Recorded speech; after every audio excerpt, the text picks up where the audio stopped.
I need this kind of pressure on the boys. I need women to keep pushing them. I need women to have those sort of expectations which are a little on the stretch side of targets, rather than make it easy for them and they will never grow. This is the basis of human progress. And you can do the survey, and I've done it. Boys before marriage, boys before these sort of troubles were low in their competence as well. After marriage, didn't become just good people. They became more competent people because there was so much pressure on them. So these kind of factors actually help them in.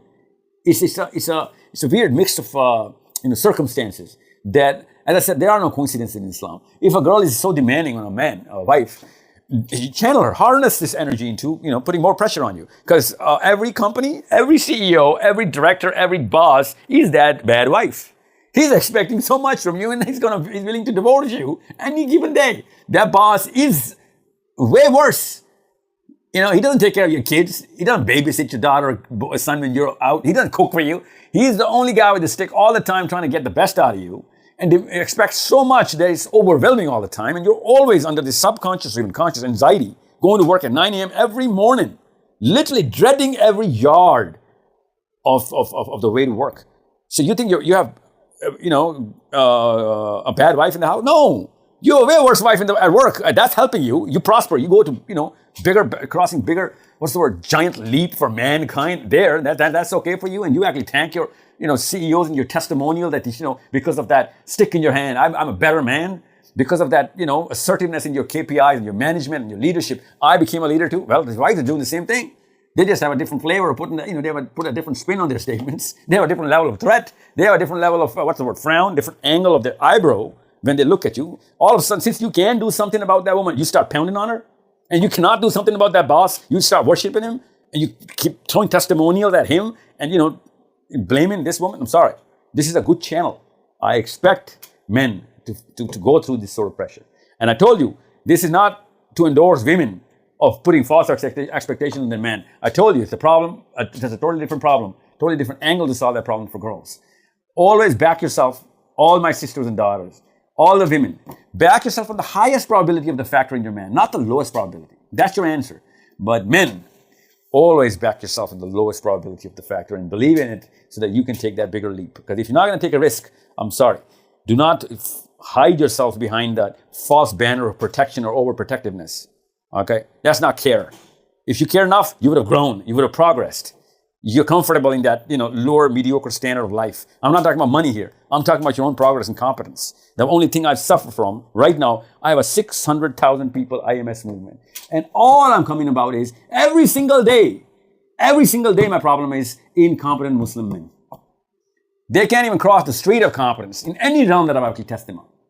Be it IT, be it HR, be it law, be it management, be it anything. Every single time I rely on a Muslim man, he lets me down because of low thresholds. Because he's a hero of some movie that is, already being rerun in his own mind ever since he was 8 or 10. He somehow is a victorious victor of his own triumphs, because those triumphs were just to cross the street from his friend to the next door neighbor's, his house to the next door neighbor when he was 6. His thresholds got locked right there. And he thinks he's a man. I'm sorry. Take the pressure. If this is the kind of wife, get more wives like these. Marry 2 or 3 or 4 like these. Put yourself in the under pressure and grow into a stronger Muslim. I need strong Muslims. Wherever I go, whenever I see a religious Muslim, he's the weakest of the society. Even if it's SCC, otherwise IQ or EQ, whatever I need to do, I need to go to the liberals. Those guys who are shouting about anything that is wrong with Islam, and I have to get the work done. I was like, you know what? Since you're good at software, you're good in law, you're good in medicine, I gotta get this job done. It could be a Peter or a Frank or a Junaid or an Ali. It doesn't really matter, man, because, religiously speaking, you're at the same level. But when it comes down to the right-wing Muslim boys and girls and those hijabis and the bearded boys, it's an amazing character. Amazing. If their taqwa of Allah is there, you're always, cautious. You don't want to commit the sin. But when it comes down to performance, degrees with IT don't know anything about software. Degrees in law cannot help you even if you have to file an affidavit. Degrees in medicine, they're always shaky about whatever they have to communicate to you. Any and every kind of region or realm that you actually test the religious man or woman on, this dude or this girl is always without, this sense of finesse or completion or composure. I'm not talking about those exceptions. And I'm talking, you know what, I didn't even find an exception in this case, but okay, there should be one. I don't have all the sample of all the world, but you tell me right now, if you have to take an interview of, let's just say, the editorial work of this job, and there's a bearded guy, and there's a guy with clean shave, you tell me without taking an interview, just look at their resume, you won't be able to tell the difference. After you take an interview, I bet you your bottom dollar, 60% of the odds are going to go to the guy on the right. This is such a big problem. And I'm bleeding because of this problem. I am a religious man. I need religious boys in my club. I am bleeding, literally, my movement is bleeding because of this. And you know what? Everyone's quiet because the people who are supposed to cry for me, in sympathy or empathy, they're the people responsible for this crime.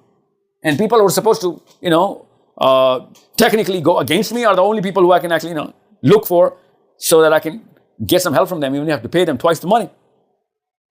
So you're probably watching this video because you're not on that side of the flank. You're listening to people like these. That means you're practically a religious person who like spirituality or Islam and you go through this kind of content.